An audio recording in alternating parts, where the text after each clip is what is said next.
Well, everybody, I'm Cantonese Cat. Everybody, Cantonese Cat here. It's been a brutal 4 weeks, hasn't it? I bet you felt it too. Extremely brutal.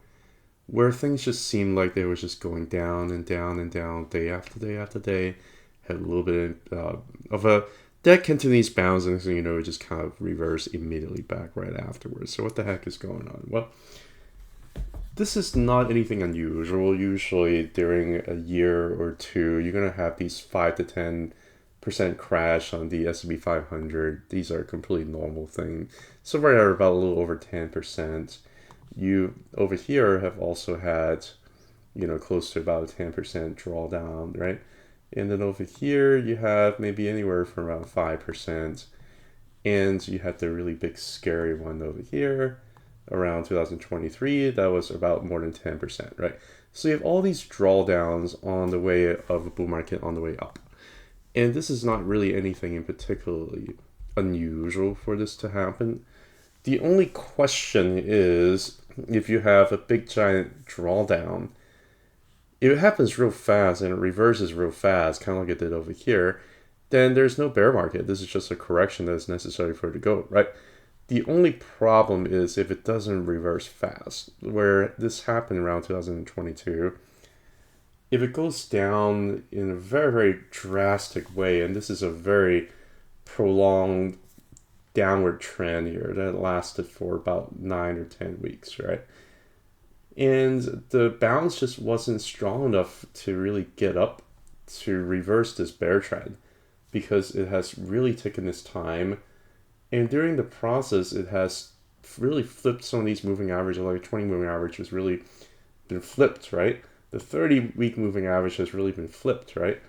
And on top of that, the 2-week Ichimoku, you can see the Tenkan and Kijun have been flipped, right? You had a bearish crossover here. So because of this big, giant, prolonged downtrend that happened, you have a hard time really breaking above and yet having some verbal bearish continuation here. Here around October 2023 was particularly scary because it looked like it could have been a breakdown and a bearish back test, but it just ended up pushing through. You have a very strong impulse pushing through all the way back up, right? It got really scary too because it did look like it was going to just fall underneath the 20 here, just back test and just going to go down a lot lower. But we ended up just holding just fine, right? Because prices were way underneath the low Bollinger Band. And immediately, soon after that, you have a lot of really green, very impulsive candles just kind of reverse this whole bear trend correction over here. And next thing you know, it just kind of kept going. And history shows these kind of corrections over and over again. And most of them don't really materialize into a crash. Most of these kind of things here are completely normal. The only thing that is important is how big of an impulse do you have to try to get out of it, right? If you have a strong enough impulse, great. If you don't have a strong enough impulse to get out of it, then you're going to have some technical problems. Then you're going to end up having a hard time really trying to push back above, right? So far, it's not about whether or not we are starting a market crash. I don't think that that's a valid question because within the percentage drop over here is still within a normal amount of correction that you would get for within a bull market. The only thing I think a lot of people get really bearish about is because price has really just kind of gone sideways here and done nothing here for almost 3 months. And then you have this big giant downtrend over here that got really a lot of people really, really scared. Because most people, most market participants only remember what happened over the last 2 or 3 months. They don't remember anything beyond that. That's kind of like they're like goldfish. They don't remember anything that happened before that. So what do we got here? Right now, price is way underneath the low Bollinger Band. Sentiment is absolutely horrible, right? You got the AII Investor Survey, which is the longest and the most validated survey that's been around for a very long time. You have 3 weeks in a row where you have less than 20% bulls and greater than, or at least close to about 60% bears, right? You have greater than 60% bears a couple of weeks ago, and Braga just kept on dropping, and sentiment just kept on getting worse. It didn't really, show any signs for reversal at all. And during these kinds of peak fear type environments, there really only have three instances here over the last 15 years where the bearish sentiment is over 60. Right? One is a couple weeks ago. The other is really back in September of 2022. Right before it bottomed in October 2022. Right, like right around, let's see, September 2020, right around here, right before the bottom, right? And in time before that was like actually in the 70s, and that was in March of 2009, and that was when you have the bottoming of the great financial crisis, which is around March of 2009, right? Those are your peak fear areas where you have the most bears, and right now we're at one of those areas where we're having that bad of a sentiment. I mean, granted, just because it gets down to 60 doesn't mean that it bottomed. Right here in April of 2022, it got up close to that. In June of 2022, it got up close to that, and then it just kind of ended up plummeting down further anyway, right? So this is not an absolute indicator. Again, back in April and then back in June, the fear indicator was up in the 50s too. So it doesn't necessarily guarantee you that this is going to be the bottom, but it's just something to kind of put into context here, right? I so far don't really see any true invalidation of a bull market continuation because this is just a flash crash kind of thing. And who knows how low this is going to go. I think that this might be it. There are a lot of reasons to think that this might be it. Because if you also just look at a QQQ, and if you are looking at a actually, I want to show you something. I want to show you a 1 hour chart. And I posted this over on X as well. So if you ever want to check out like my content over there, I probably post way too much. This is basically just a big systematic channel downwards. Like there's nothing creative about this algo. They just wanted to have a sell channel. So they decided to put in a sell channel algo and sell. And how long did they decide to sell it for? Well, they decided to start from around mid to late February all the way up to now. They decided to just keep selling. Right now we're at a spot where we finally got enough sellers for you to really get freaked out about, right? Because it's just been non-stop. It's just plumbing all the way down. This is how the algorithm is set up. It's done nothing here for a few months, and you have this big giant down channel. Everybody's gonna get scared about this. But I just want you to look at how systematic the selling is, right? It's important to put that into context here. Now, because of how systematic the sell-off has been, I just don't know whether or not this is really due to any anticipation of any black swan events. I think somebody has been manipulating the algo to say sell, and then the sell happened, right? And the market makers are extremely brilliant. They know exactly what to do to get the sentiment to where it is currently, right? During the entire time, I also just put the wave trend oscillator. You can also see it's turning positive here. It's basically losing its bearish momentum. It looks like it wants to flip bullish, right? That's the QQQ. The SPY is showing the same thing, right? IWM has already been showing that for quite some time, for about a week or two.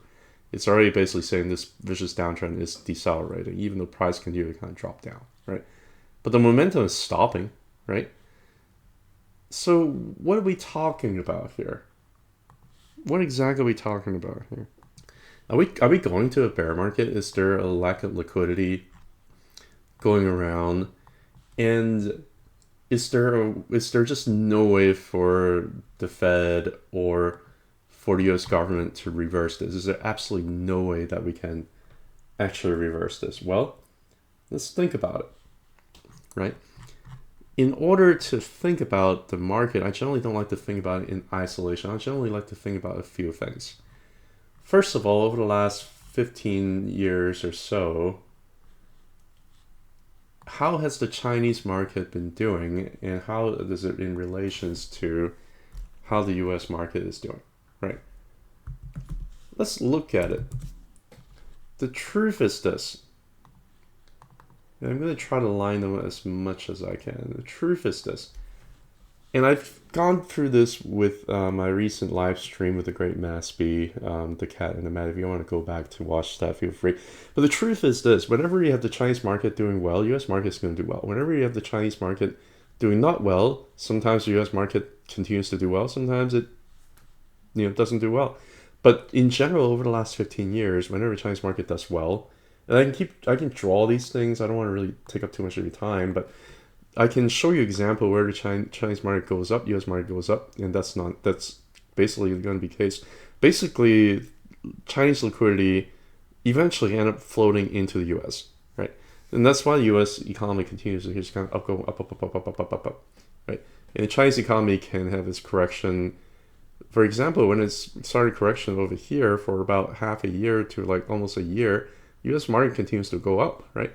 For example, when the Chinese market goes down over here, the US market continues to go up. It's just that whenever you have the Chinese market actually having a pretty decent bull trend here, it's been forming higher highs and higher lows for about 2 years now. I just have a hard time really being too bearish on the US market, just because of what happened during this month.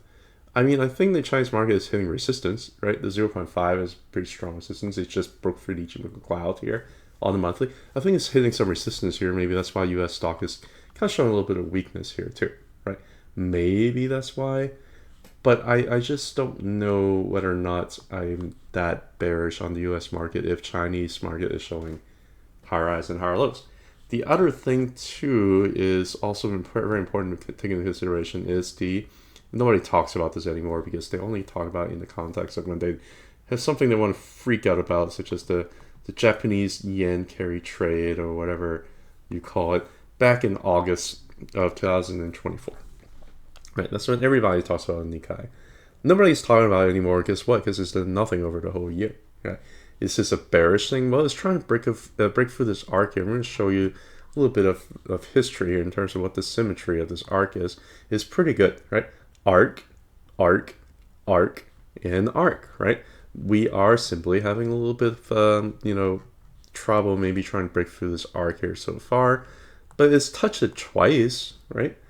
On top of that, you also have the Ichimoku Tenkan here that is back testing right now. If we're able to hold this and if it's able to push through the arc, then some pretty bullish things can happen after that. The 20-month moving average is also being tested here. So I think the Japanese market here is at a pretty strong inflection point that also might dictate in terms of what global liquidity could end up doing over time, right? And the truth is, I think because the Japanese yen has actually been doing relatively well against the US over the last few months, I wonder whether or not we're going to end up having a little bit of a trend change here where the Japanese yen has severely underperformed the US dollar here for quite some time, but we're forming a little bit of a higher low over here, right? So I wonder whether or not we have a little bit of trend change that may allow them to increase their liquidity. If you don't look at any of this, if you just look at global liquidity by itself, and I can pull that up here basically by showing the SPX. Actually, I want to show the SPY because it's less busy. And I just simply show the M2 Global Liquidity Index, right? What is happening right now with global liquidity? What is happening right now with global liquidity is having its uptick, right? What's happening with the stock market right now is having its downtick. Does it always have to correlate the same way one-to-one in time? No, not necessarily. Sometimes you're going to end up having stock just kind of go down here, and the liquidity can still be going up. Usually that happens towards late market, right? But sometimes during early bull market, you can also have a lot of discrepancies too. Like I have a big correction over here that lasted for about 6 months, or actually no, lasted for about 2 months, and liquidity continues to rise up, right? Sometimes you're just kind of way too far, way too fast, and you just need to cool down even though global liquidity is going up. And I think that this is still a very early kind of thing, the reason why is, and I keep saying this over and over again, the reason why is because we have just broken out and backtested a very, very important resistance zone of global liquidity, right? Kind of like what we did over here.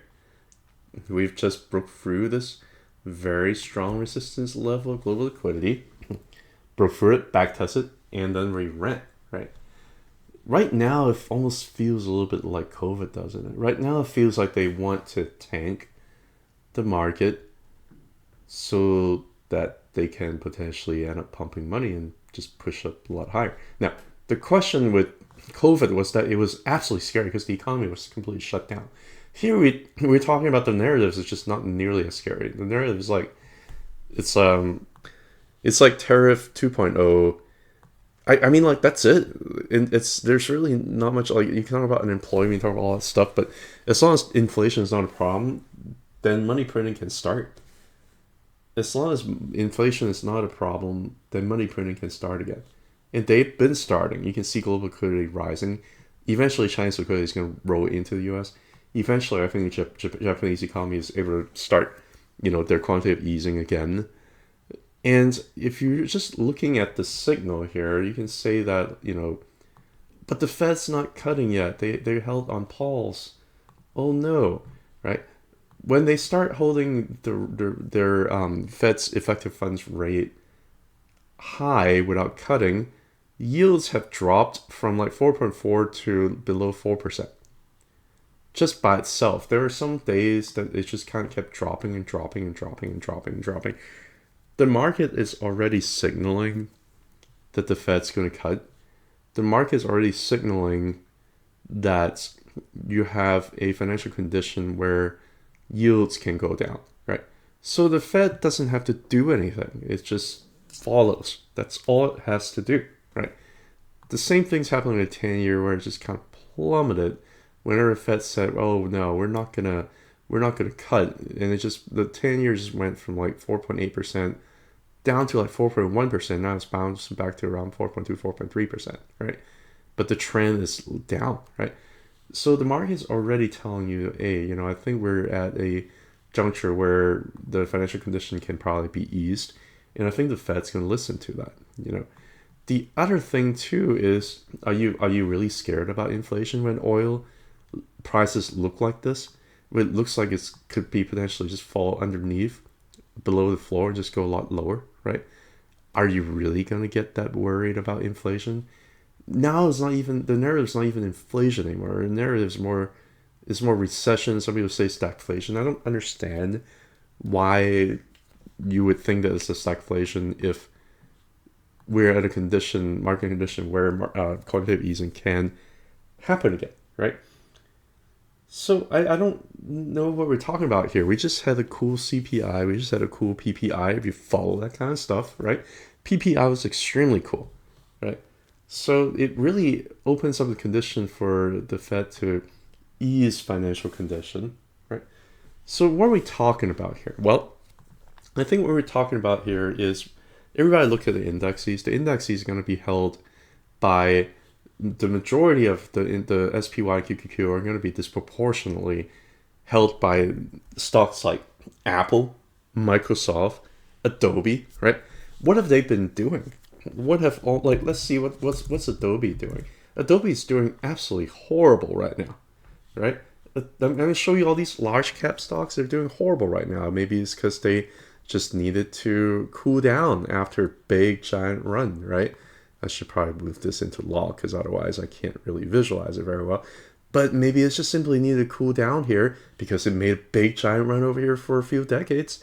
And it's just simply backtesting some stuff. Right now, it fell underneath the cloud, and I don't know where the floor is going to be for Adobe. Maybe this is it. I don't know. But like some large cap stock like Adobe is showing a lot of weakness. Another one that's showing a lot of weakness is Microsoft, right? Had a hard time breaking about the arc up here, breaking underneath the Tenkan. You do have some supports underneath below, but Microsoft has done absolutely nothing for the last 15 months, right? Got a little bit of a rounded top look to it too, right? So these large caps are actually looking pretty vulnerable, right? The other one is Apple. Whenever Apple hit its 2.272 log fib, it just started to show a lot of weakness. It's just plummeted almost like 20%, from its top, right? It's just showing an incredible amount of weakness here. Another stock that is a little bit like a large to mid cap is the Trade Desk, right? What did it do? It went all the way up here to 140s and it just plummeted all the way down to the 50s in just a matter of 3 or 4 months. Right? Absolutely vicious. Couldn't even hold the cloud. It slides it through like butter. It's got like a Marubazu candle over here, which basically means there's not much of wick, which basically means that it favors further continuation of its trend. Right now, the trend is a downtrend because it just formed a lower low compared to that. It's absolutely incredible what they're doing to these stocks over here. And then also, if you follow the semiconductor sector, you can also know that stocks like ASML has been underperforming. It's stuck here at the golden pocket. It couldn't push through after it got rejected at 1.236. AMD has been just absolutely destroyed. AMD's just been absolutely destroyed, right? So you're talking about large caps and semiconductors. All these have been like hot sectors for quite some time. They're not doing very well. What is doing well? Well, you got quite a lot of small cap stocks. By the way, I talk about these small cap stocks on like my members video here. I basically have like a watch list as well as a list of stocks that I'm buying. A lot of them are like these kinds of small cap stocks. I'm not going to go through all of them. If you want to get the whole list, feel free to join a subscription or join my YouTube if you want to. You don't have to. I'm just going to keep blabbering here. I mean, this doesn't look bearish to me, right? It looks like it's just forming a higher low right there after forming a higher high. It just doesn't look bearish to me.